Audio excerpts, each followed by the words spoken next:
తెలుగు చలనచిత్ర పరిశ్రమలో తీవ్ర దుమారం రేపినటువంటి హీరో రాజ్ తరుణ్ లావణ్య కేసులో మరొక ట్విస్ట్ నెలకొంది. నిన్న లావణ్య నివాసానికి వెళ్లి ఏకంగా కొంతమంది వ్యక్తులు దాడి చేశారు. తన తల్లిదండ్రులతో రాజ్ తరుణ్ తల్లిదండ్రులు వచ్చి తనని దాడి చేసే ప్రయత్నం చేశారంటూ కూడా లావణ్య ఈ రోజు నార్సింగ్ పోలీసులను ఆశించింది. అసలు ఎందుకు దాడి చేయాల్సి వచ్చింది? ఇప్పటికే రాజ్ తరుణ్ పై గతంలోనే కంప్లైంట్ చేసినటువంటి లావణ్య ఇప్పుడు మళ్ళీ ఎందుకు కంప్లైంట్ చేయాల్సి వచ్చింది? మనతో మాట్లాడడానికి ప్రస్తుతం లావణ్య ఉంది.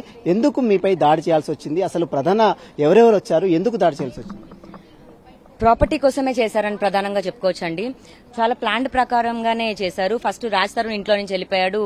దాని తర్వాత ఇంటికి రాలేదు అండ్ మళ్ళీ వీళ్ళ పేరెంట్స్ ని పంపించాడు. సినిమాల్లోనే చూస్తుంటాం వీళ్ళంతా కదా, ఇంకా అదే అనుకోవచ్చు. ఎందుకంటే వచ్చాక కూడా మా కోడలు అనట్లేదు, ఇంకేదో కూడా కాదు, మా ఇల్లు అంటున్నారు. సో ప్రాపర్టీ చేస్తున్నారు, ప్రాపర్టీ కోసమే వచ్చారు. అసలు ఆ ప్రాపర్టీ ఎవరి పేరు మీద ఉంది? గతంలో మీరు చెప్పారు అనేక సార్ రాజ్ తరుణ్ లావణ్య ఇద్దరం కలిసి పేరు మీద తీసుకున్నామని చెప్తున్నారు, కానీ వాళ్ళు మాత్రం మాదే అంటున్నారు. ఎవరి పేరు మీద ఉంది ప్రాపర్టీ? కొనడం అయితే రాజ్ పేరు మీదే ఉందండి. Because he was working, he was paying IT. ఇది నేను గృహిణిగా ఇంట్లో ఉన్నాను. ఇల్లు పేరు మీద ఉండడం అయితే తన పేరు మీదే ఉంది. నోటీసులు 3 సార్లు నోటీసులు ఇచ్చినా కాల్ చేయట్లేదని చెప్తున్నారు. నిజంగా నోటీసులు వచ్చాయని? ఏ నోటీసులు రాలేదండి. మేము అదే నంబర్ లో ఉన్నాము. తప్పించుకుంటూ తిరుగుతుంది రాజ్ తరుణ్. దయచేసి రాజ్ తరుణ్ పిలవండి, రమ్మనండి, మాట్లాడదాము. రాజ్ తరుణ్ మాట్లాడితే అన్ని సాల్వ్ అవుతాయి. అతను ఎక్కడో కూర్చొని గుండాలను పంపిస్తాడు, శేఖర్ భాషను పంపిస్తాడు, ఉదయ్ ప్రీతి లాంటి వాళ్ళు పంపిస్తాడు. అతన్ని రమ్మనండి మీరు కూడా. పోనీ ఏ ఫిలిం ఛాంబర్ లో ఉంటాడు? ఇప్పుడు నేను లాస్ట్ టైం అనుకున్నాను రాజ్ తరుణ్ గురించి ఫిలిం ఛాంబర్కి వెళ్లి కూర్చోవాలి, ధర్నా చేయాలని. ఇప్పుడు చేస్తాను. ఎందుకంటే అతను సమాధానం చెప్పకుండా ఎక్కడో కూర్చొని ప్రాణహానికి నన్ను మనుషుల్ని పంపిస్తే చూస్తూ కూర్చోడానికి అయితే ఎవరు లేరు. నేను ఒక్కదాన్నే అయి ఉండొచ్చు, ఒంటరిగా పోరాడి ఉండొచ్చు. ప్రాణం ఉన్నంత వరకు అయితే పోరాడతాను అగేన్స్ట్ గా. రాజ్ తరుణ్ వచ్చి కూర్చొని మాట్లాడి సాల్వ్ చేసి వెళ్ళిపోమనండి. నాకెందుకు ప్రాపర్టీ?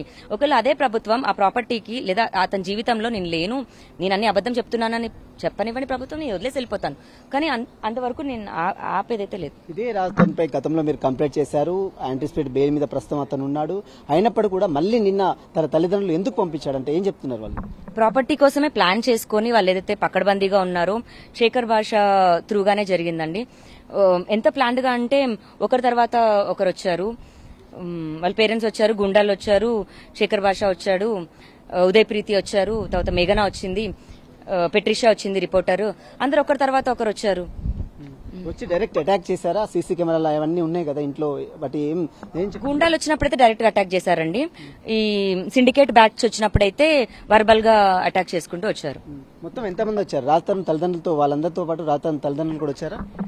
రాజ్ తరుణ్ పేరెంట్స్ నన్ను మొలెస్ట్ చేసి పైనుంచి కిందకి తీసుకొస్తున్నప్పుడు రాజ్ తరుణ్ పేరెంట్స్ ని సోఫాలో చూసి షాక్ అయ్యానండి. అంకుల్ ప్లీజ్ మీరు అంటే బికాస్ నేను మస్తాన్ సాయి వాళ్ళ నుంచి వచ్చిన దాడి అనుకున్నాను. వీళ్ళని చూసి నేను షాక్ అయ్యి అంకుల్ ఆపమనండి అని అయితే రిక్వెస్ట్ చేశాను. అయినా ఆపలేదు. మళ్ళీ గుమ్మం నుంచి మెయిన్ గేట్ వరకు నన్ను తీసుకొని రావడం జరిగింది.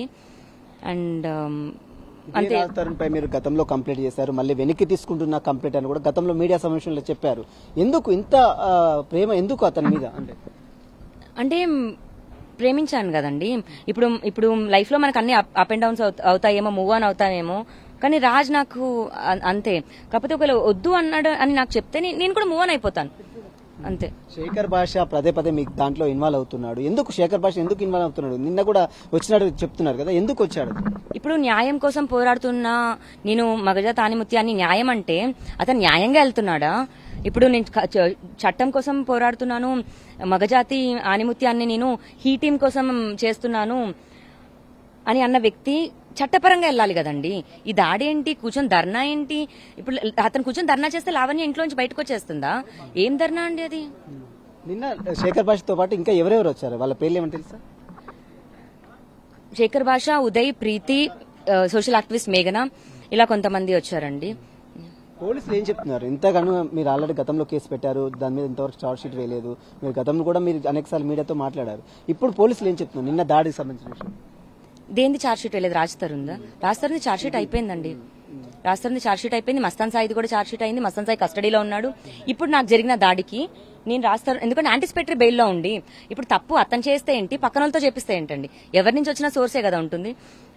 ఎందుకంటే ఇప్పుడు నేను లైఫ్ లో ఇంక ఏం చేద్దామన్నా, మూవ్ ఆన్ అయిపోదామన్నా ఇంకా నాకు సేఫ్టీ లేదు, నేను బతకొద్దు. This is what Raj Tarun wanted. కాబట్టి నేను కూడా రాజ్ తరుణ్ జైలుకి వెళ్లాలనే కోరుకుంటాను. ఇప్పుడు కంప్లైంట్ చేశారు, ఎవరి మీద కంప్లైంట్ చేశారు? రాజ్ తరుణ్ పైన ప్రధానంగా చేశాను. అండ్ పంపించిన గూండాలు రాజ్ తరుణ్ అనే సస్పెక్ట్ చేశాను. అండ్ సిండికేట్ బ్యాచ్ లో మస్తాన్ సాయి అయ్యుండొచ్చు, శేఖర్ భాష అయ్యుండొచ్చు, ఉదయ్ ప్రీతి అయ్యుండొచ్చు. ఇప్పుడు రాస్తారు పేరెంట్స్ మీ ఇంట్లోనే ఉన్నారా? అన్ని పంపించాలని మీరు కోరుతున్నారు? ఏం డిమాండ్ చేస్తున్నారు ఆ విషయం, ఈ ఇల్లు గురించి? రాజ్ తరుణ్ పేరెంట్స్ మా ఇంట్లోనే ఉన్నారండి. కొట్టుకున్నా తిట్టుకున్నా మా అత్త మామే అనే దాంట్లోనే నేను తీశాను. బట్ ఆ ఇంట్లో నుంచి వాళ్ళని వద్దు అనడానికి నాకు రైట్ లేదు, నన్ను పంపించడానికి వాళ్ళకి లేదు. అందులో కోర్టులో ఉంది కదండి కేసు. అంటే రాజ్ తరుణ్ వచ్చి మాట్లాడితే ఇదంతా కూడా సర్దుమద్దు అనుకుంటున్నారా మీరు? రాజ్ తరుణ్ రావాలి, మాట్లాడాలి, సర్దు మరిగించాలి.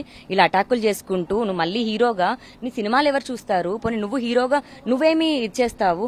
కంటెంప్ట్ ఆఫ్ కోర్ట్ అన్నది బేసిక్ కూడా ఫాలో అవ్వకుండా నువ్వు మనుషుల్ని పంపిస్తున్నావు, మంచితనం అని ముసిగేస్తున్నావు, కాళ్ళకి పట్టీలు కడుతున్నావు. అవసరం లేదా అంత పేషెంట్? మళ్ళీ కోర్టుకు వెళ్తారా? మళ్ళీ ఖచ్చితంగా రాజ్ తరుణ్ని కోర్టు మెట్లు ఎక్కిస్తాను.